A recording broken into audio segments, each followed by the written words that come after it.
IPL 2024 సీజన్లో RCB మరో ఓటమిని మూటగట్టుకుంది. రాజస్థాన్ జట్టుతో జరిగిన మ్యాచ్లో ఆర్సీబీ జట్టు 6 వికెట్ల తేడాతో ఓటమి పాలైంది. సీజన్ మారినా, డేట్ మారినా, గ్రౌండ్ మారినా, ఆటగాళ్లు మారినా కన్సిస్టెంట్ గా డిజాస్టర్ రిజల్ట్ తో ఐపీఎల్ యాత్రను ఆర్సీబీ కొనసాగిస్తోంది. ఇది చూసి ఆర్సీబీ అభిమానులకు నీరసం, నైరాశ్యం, ఫ్రస్ట్రేషన్ వస్తున్నాయి.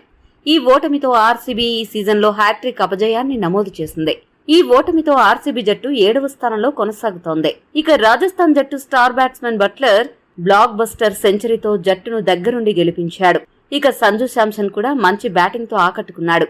ఆర్ఆర్ గెలుపులో కీలక పాత్ర పోషించాడు. ఈ రోజు మ్యాచ్ చూశాక ఆర్సీబీ అభిమానులకు ఏడవాలో నవ్వాలో అర్థం కావడం లేదు. విరాట్ కోహ్లీ సెంచరీ చేశాడు, కానీ ఐపీఎల్ చరిత్రలో భారత గడ్డపై అత్యంత నెమ్మదిగా సెంచరీ చేసిన ఆటగాడిగా సరికొత్త చెత్త చరిత్ర సృష్టించాడు. కోహ్లీ, డ్యూప్లెసిస్ సెంచరీకి పైగా భాగస్వామ్యం నెలకొల్పారు, కానీ నెమ్మదిగా బ్యాటింగ్ చేశారు. AK-47తో వెళ్లాల్సిన యుద్ధానికి నాటు తుపాకీ తీసుకుని యుద్ధం చేసినట్లు సాగింది వీరిద్దరి బ్యాటింగ్. కోహ్లీ, డ్యూప్లెసిస్ ని ఏమన్నా అందామా అంటే ఆర్సీబీ టీం మొత్తం అస్సాం ట్రైన్ కి తత్కాల్ రిజర్వేషన్ చేసుకుని చెత్త ప్రదర్శనతో దుమ్ములేపింది. అసలు కోహ్లీ, డ్యూప్లెసిస్ అంత నెమ్మదిగా, అంతే డిఫెన్స్ గా ఎందుకు ఆడారో తెలీదు. కాస్తో కూస్తో హిట్టింగ్ చేసే లామరోర్ ను ఎందుకు జట్టు నుండి తప్పించారో తెలీదు. చివర్లో హిట్టింగ్ చేసే సత్తా ఉన్న దినేష్ కార్తిక్ ను పంపకుండా ఫామ్ లో లేని గ్రీన్, కొత్త ఆటగాడు సౌరభ్ కుమార్ ను ఎందుకు పంపారో అర్థం కాదు. కనీసం ఒక్క టాప్ స్పిన్నర్ ను కూడా వేలంలో ఎందుకు కొనలేకపోయారో అంతుబట్టదు. ఇలా ఒకటేమిటి, 100 కారణాలతో ఆర్సీబీ ఓటములను ఇంటి పేరుగా మార్చుకోవాలని డిసైడ్ అయింది. ఎవరన్నా గెలుపుకు దారేది అని వ్యూహం రచిస్తారు, కానీ ఆర్సీబీ మాత్రం ఓడిపోవడం ఎలా అనే విషయంలో పీహెచ్డీ చేసి ప్రతి ఏడాది అదే టెంపోను కొనసాగిస్తూ మిగతా జట్లకు ఎలా ఆడకూడదో, ఎలాంటి టీంను సెలెక్ట్ చేయకూడదో లైవ్ ఎగ్జాంపుల్ గా నిలుస్తోంది. అందుకే ఆర్సీబీ ఫ్యాన్ గా ఉండడం చాలా కష్టమని పెద్దలు అంటారు. ఆర్సీబీ ఫ్యాన్ గా ఉండడం చాలా కష్టమని భావిస్తే వీడియోను లైక్ చేయండి. ఆర్సీబీ వరుస ఓటములకు ఎవరు కారణం అనుకుంటున్నారో కామెంట్ చేయండి. ఈసారి ఆర్సీబీ టాప్ 4 కి వెళ్తుందా లేదా అనే విషయాన్ని కూడా తెలపండి. ఈ మ్యాచ్ హైలైట్స్ విషయానికొస్తే టాస్ గెలిచిన రాజస్థాన్ జట్టు మొదట బౌలింగ్ చేయాలని నిర్ణయం తీసుకుంది.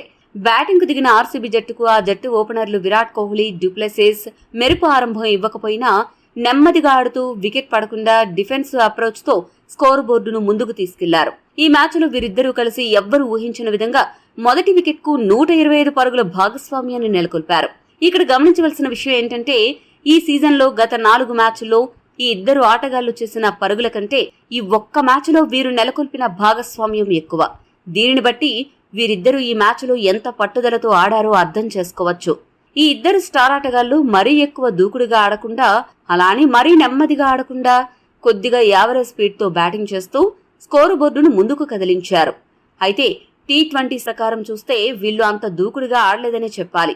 అలా సుఖాంతంగా సాగిపోతున్న వీరి ఇన్నింగ్స్ లో 14వ ఓవర్లో కుదుపు వచ్చింది.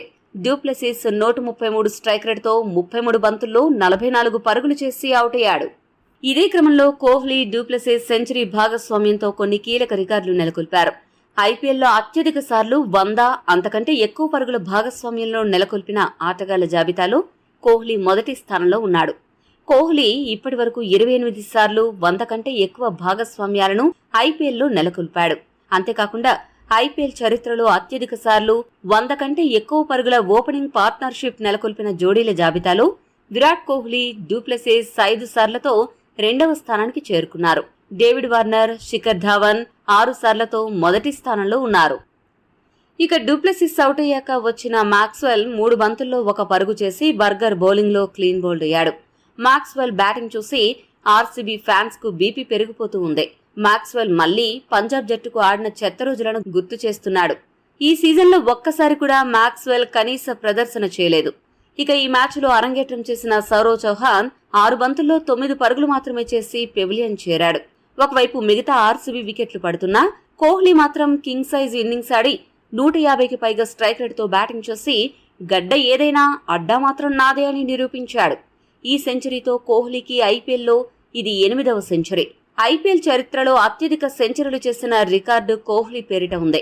72 బంతులు ఆడిన కోహ్లీ 157 స్ట్రైక్ రేట్ తో ఆడి చివరి వరకు క్రీజులో ఉండి 4 సిక్సర్లు, 12 బౌండరీల సాయంతో 113 పరుగులు చేశాడు. కోహ్లీ పుణ్యమాని ఆర్సీబీ జట్టు 20 ఓవర్లకు గాను 3 వికెట్లు నష్టపోయి 183 పరుగులు చేసింది. ఆవేశం స్టార్ ఆవేశ్ ఖాన్ 4 ఓవర్లకు గాను 46 పరుగులిచ్చి 11 పైగా సగటుతో చెత్త బౌలింగ్ చేశాడు. బౌల్ట్ కూడా 10 సగటుతో బౌలింగ్ చేసి నిరాశపరిచాడు. చాహల్ 2 వికెట్లు, బర్గర్ 1 వికెట్ దక్కించుకున్నారు. 184 పరుగుల విజయ లక్ష్యంతో బరిలోకి దిగిన రాజస్థాన్ జట్టుకు మొదటి ఓవర్లోనే ఎదురుదెబ్బ తగిలింది. రీస్ టాప్లీ బౌలింగ్ లో యశస్వి జైస్వాల్ డకౌట్ అయ్యాడు. ఈ సీజన్లో జైస్వాల్ దారుణమైన బ్యాటింగ్ ప్రదర్శనతో కొద్దిగా నిరాశపరుస్తున్నాడు. ఇక ఆ తర్వాత క్రీజులోకి వచ్చిన సంజు శాంసన్ తో కలిసి జోష్ బట్లర్ అద్భుతమైన భాగస్వామ్యాన్ని నెలకొల్పి రాజస్థాన్ జట్టులో కొత్త జోష్ నింపాడు. వీరిద్దరూ కలిసి బెంగళూరు బౌలర్లను బంతాట ఆడుకున్నారు. బౌలర్ ఎవరు అనేది చూడకుండా ఈ ఇద్దరు బ్యాట్స్మెన్ తమదైన శైలిలో 160కి పైగా స్ట్రైక్ రేటుతో బ్యాటింగ్ చేసి స్కోరు బోర్డును పరుగులు పెట్టించారు. ఎక్కడా తడబడకుండా స్థిరంగా నిలబడి ఆర్సీబీ ఆత్మస్థైర్యాన్ని దెబ్బతీస్తూ లక్ష్యాన్ని కరిగించేశారు.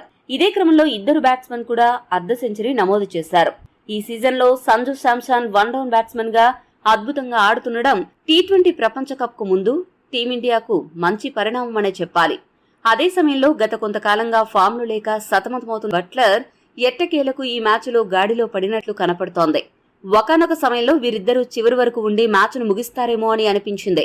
అయితే రెండో వికెట్కు ఏకంగా 148 పరుగుల భాగస్వామ్యం నెలకొల్పిన తర్వాత 42 బంతుల్లో 165 స్ట్రైక్ రేటుతో 69 పరుగులు చేసిన సంజు శాంసన్ సిరాజ్ వేసిన ఒక షార్ట్ బాల్ ను భారీ షాట్ ఆడబోయి అవుట్ అయ్యాడు.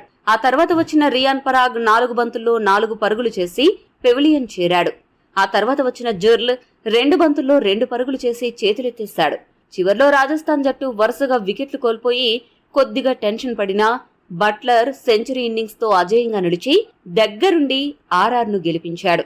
58 బంతులు ఆడిన బట్లర్ 172 స్ట్రైక్ రేటుతో 4 సిక్సర్లు 9 బౌండరీల సాయంతో 100 పరుగులు చేశాడు.